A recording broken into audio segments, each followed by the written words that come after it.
Hi everyone, it's Dr. Ramani. Welcome back to this YouTube channel on all things related to narcissism and narcissistic relationships.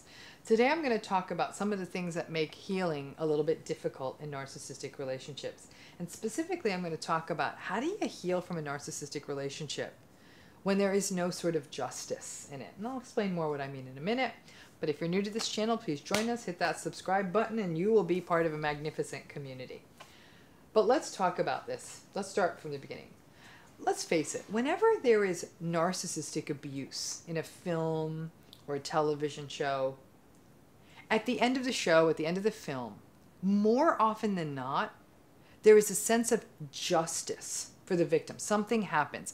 The perpetrator either dies or goes to jail or loses the new wife or the new husband or the new girlfriend or the new boyfriend, or they lose their money, or they lose their career, or their reputation, or they're publicly shamed in some manner, and everybody sees it, and the narcissist goes off into some kind of exile, right?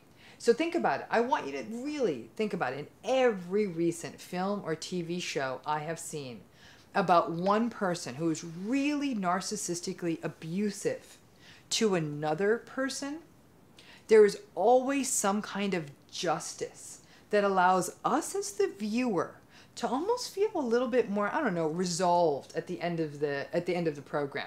For example, there'll be that courtroom scene, a big contentious divorce from a narcissist, and the judge actually gets it and sees the narcissist clearly and awards the non-narcissist full custody and the house, and there's cheering in the courtroom, and the narcissist is chastened by the judge, and I can tell you now that rarely, if ever, happens in real life.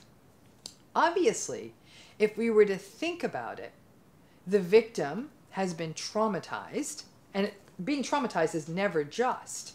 But by and large, we see that the difficult person or perpetrator in these stories and films or whatever, they get what's due to them.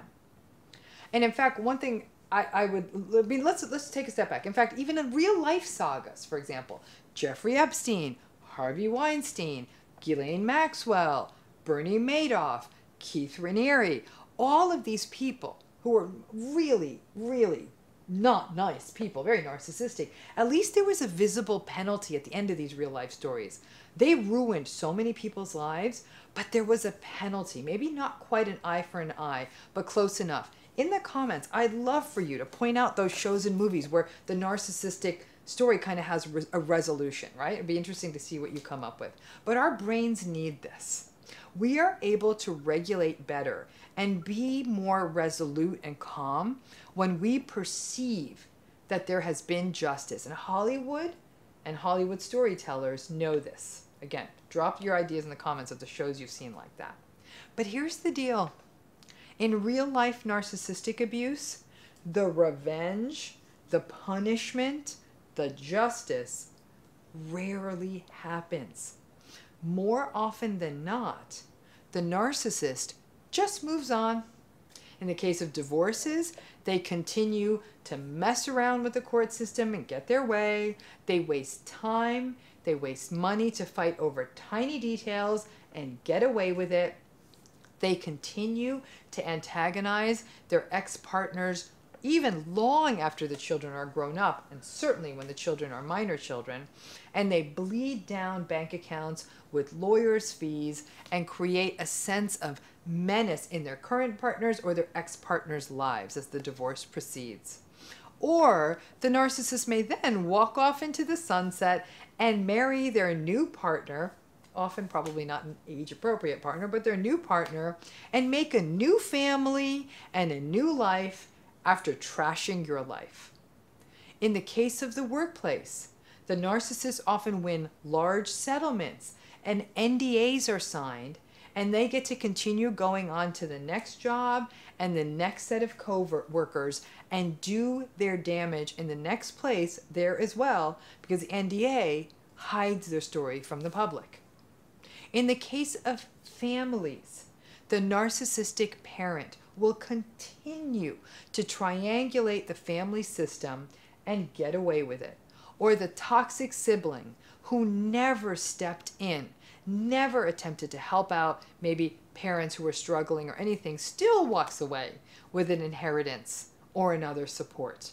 That's typically how it goes, and you know it. You know it. You've all been through it. Healing when there is justice in the case of narcissistic abuse is hard enough because the damage was real. The trauma was real. Those things happened and they impact you. But the brain is able to sort of work stuff through a little bit easier if there is an acceptable resolution. Basically, a resolution that, for you at least, feels just. Now, what is just to one person may not be just to another, but in general, just knowing that someone who engaged in narcissistic abuse faced some real consequences absolutely helps people heal. And in fact, if any of you had stories of justice, again, drop them in the comments because it would be so good for us to hear that some people had just stories. But let's talk about back though to when there is no justice. How the heck are you supposed to heal when there's no justice? A lifetime could be wasted wanting to get revenge on the narcissist, a vindictive hope that it will go south for them. If you get too lost in that kind of thinking, then keep in mind, then you are still basically in the relationship and giving the narcissist too much valuable psychological real estate.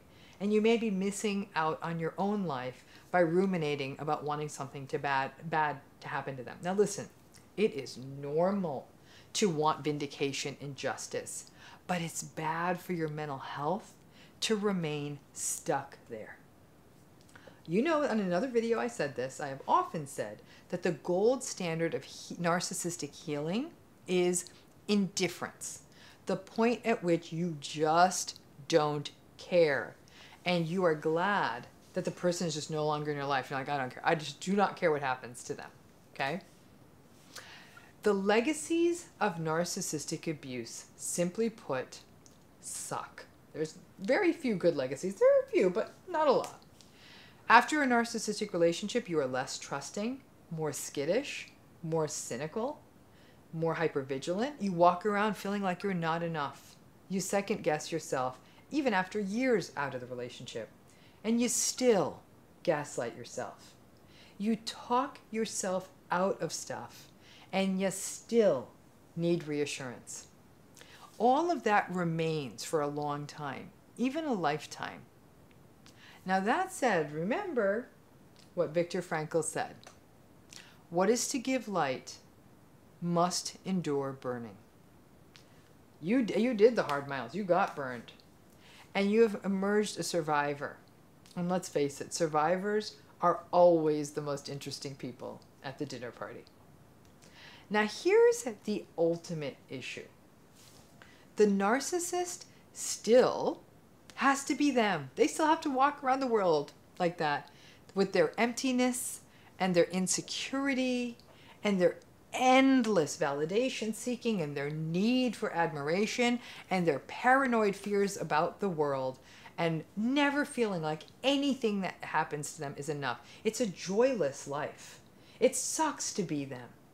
And perhaps them being stuck with their empty inner world, maybe that should be punishment enough and that you don't need to participate in it anymore. So many people want to believe in a distorted version of karma, right? That good people will have good things happen to them and they ultimately win, and bad people ultimately lose. Listen, I was raised Hindu and I'm telling you that's not how karma works, okay? When it does, okay, when it does work out for you, it's all right to have a little schadenfreude and smile inwardly, but that's actually not karma, it's luck when the rotten things happen to the rotten person. Lots of narcissistic abusers are out there doing terrible damage to good people and walking out scot-free with no consequences. And on top of that, it really does seem like narcissists live longer than other people because they bring stress to other people's lives, but because everyone walks on eggshells around them and protects the narcissist from stress, the narcissists live a long time. Like I said, the injustices kind of never end when it comes to narcissistic relationships. healing in the face of the injustice that most, and the injustice and the idea that most narcissistic abusers will never face anything that resembles justice. It's difficult to heal under those conditions, but it's not impossible. And a major shift for you is to frame it differently. Instead of seeing it as them never getting a consequence for their terrible actions, view it as you actually winning your freedom. Freedom from their invalidation, freedom from their devaluation, from their minimization, from their gaslighting, from their entitlement, from their dehumanization, and from their lack of empathy. That you can slowly step away from their silencing voices and their silencing souls, and also start working towards no longer personalizing the things that are their issues. It may look like they've just waltzed happily into the sunset, into their happy ending. It's important to remember that for those narcissists out there, there are actually no happy endings for them, because nothing's ever enough for them. It's just pretty much their ending is just them holding out for their next new source of narcissistic supply. I'm convinced that we watch movies about narcissistic abusers who get their consequences because it's so satisfying, and it's often not how real life works. I'll give you an example. I remember watching Big Little Lies. Okay, if you haven't watched it, I'm going to spoil it, so you should watch it by now. It was a long time ago. And there were two really awful narcissistic abusers in the show, actually a mother and a son. In the show, they both face consequences in the end. One dies and one doesn't win their court case. It was so satisfying. I found myself cheering at the TV, but at the same time, I also watched it with a bit of sadness, because I know that most survivors of narcissistic abuse don't get this just moment. And in fact, these moments are actually quite complicated for the survivors. So please recognize that the moment of justice is typically a Hollywood thing. Otherwise, there's no real easy way for them to end the story. And it's really not real life. We are all going to have to learn to heal even without that justice, and write new narratives that allow us to let go. So that's actually what can. I'd love to see this in the comment section, because obviously I don't watch much. So I'd love to hear from you, like that example of that story, you know, where there's narcissistic abuse and everything just ends up tied with a bow. But the real challenge I want you to do in this comment section, can any of you think of films or stories where there was narcissistic abuse, but there wasn't the nice ending? Like the narcissistic abuser kind of gets away with it.